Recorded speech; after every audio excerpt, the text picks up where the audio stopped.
Hey creatives, I've been doing yard work all day and I am exhausted. So guess what? Today is not going to be a heavy writing day. But I'm still going to do something.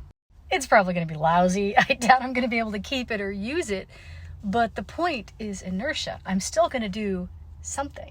By doing something, even when I don't know what the heck I'm going to do and I'm exhausted, it means I'm not getting stuck. You want to get unstuck. You want to get unblocked. You're going to have to make the choice to create even when you don't feel like you can. Draw something you've drawn before.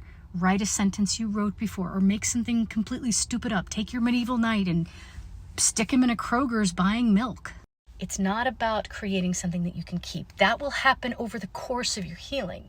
This is about inertia. It is about breaking out a block and knowing that you have the power to create no matter how you feel.